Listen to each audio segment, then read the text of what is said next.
अयोध्या में 22 तारीख को होने वाली प्राण प्रतिष्ठा कार्यक्रम के लिए देश के अलग अलग हिस्सों से लोग पहुंच रहे हैं। कोई पैदल आ रहा है तो कोई साइकिल से आ रहा है। इस वक्त अयोध्या की सड़कों पर गलियों में ऐसे ना जाने कितने लोग हैं।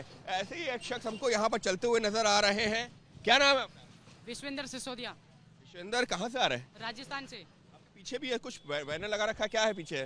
देखो क्या, अच्छा, युवा उठो और चलो 600 किलोमीटर राजस्थान से अयोध्या पैदल यात्रा। 600 किलोमीटर यात्रा जी। कब चले थे? 23 दिसंबर को चले थे। आज 25 डे हो गए कंप्लीट। 25 दिन हो गए हैं। तो आप करोगे क्या? क्योंकि 22 तक को तो यहाँ पर सिर्फ उन्हीं लोगों को दर्शन करने की अनुमति होगी 22 के आसपास जो जिनको निमंत्रण दिया गया है। तो आप क्या करोगे? देखेंगे 24 जनवरी को हो जाएंगे दर्शन। 22 जनवरी को तो हो नहीं सकता। क्यों? प्रधानमंत्री जी उद्घाटन करेंगे प्राण प्रतिष्ठा। तो प्राण प्रतिष्ठा के बाद में आप लोग दर्शन करने की तैयारी कर रहे हैं? जी जी। क्या सोच करके पैदल चल दिए 600 किलोमीटर? राम जी 500 सालों का सपना पूरा हो रहा है और सौभाग्यशाली कि हमारे राम जी के दर्शन होंगे हमारे। यहाँ पर तो एक और साइकिल सवार भी है श्री राम जन्मभूमि के उद्घाटन के लिए। सहारनपुर से अयोध्या 800 किलोमीटर साइकिल यात्रा। 800 किलोमीटर की साइकिल यात्रा पे निकले? जी सर जी। क्या सोच करके जो है ये प्लान किया था? ये मतलब हमारा सौभाग्य है कि भगवान श्री राम के दर्शन करने खतरा चले थे? हमें 5 तारीख को चले थे। 5 जनवरी को? जी जी।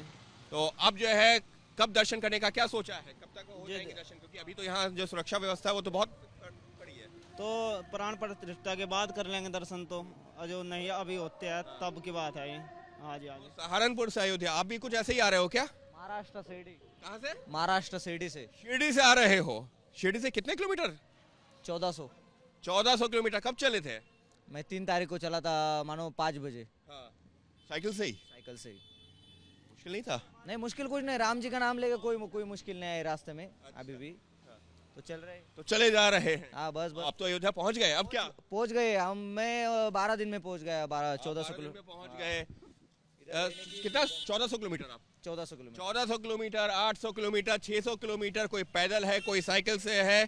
तो अब सोचा क्या है? क्योंकि 22 को तो प्रधानमंत्री जो है उसके बाद तो हम दर्शन लेके ही जाएंगे राम जी के। आए लेके ही जाएंगे। ले आए तो राम जी का दर्शन ही लेके जाएंगे। क्या सोच करके प्राण प्रतिष्ठा के ही वक्त आप लोग क्यों पहुंचे हो?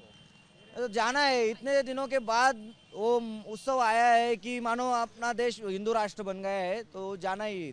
बस इतना ही सोच के निकले। रास्ते में कोई दिक्कत तो नहीं आई राम जी की वजह से। तो चल रहा है। तो देखिए शिरडी से आए हैं तो ये जो है सहारनपुर से साइकिल से चल रहे हैं। तो ये राजस्थान से आए हैं। तो ऐसे इस वक्त जो है अयोध्या में ना जाने कितने लोग सड़कों पर आपको नजर आ रहे हैं जो इसी उम्मीद के साथ में, इसी ख्वाहिश के साथ में यहाँ पर पहुँचे हैं कि प्रभु श्री राम के दर्शन हो जाएं, रामलला के दर्शन हो जाएं। वो भी उनके नए मंदिर में प्राण प्रतिष्ठा होनी है 22 तारीख को। लिहाजा पहले से ही पहुँच चुके हैं और अब इसी उम्मीद में दिन गुजार रहे हैं कि जैसे ही प्रधानमंत्री प्राण प्रतिष्ठा का कार्यक्रम जो पूरा होगा, वो कार्यक्रम जिसमें प्रधानमंत्री खुद मौजूद होंगे, वो पूजन, उसके बाद में जैसे ही जो है पहला मौका मिलेगा करेंगे दर्शन। तो इस तरीके से इस वक्त अयोध्या में आपको ना जाने कितने लोग मिलेंगे जो इसी ख्वाहिश के साथ पहुंच चुके हैं अयोध्या। सहयोगी कैमरा पर्सन मान के साथ अंकित गुप्ता, ABP न्यूज़, अयोध्या।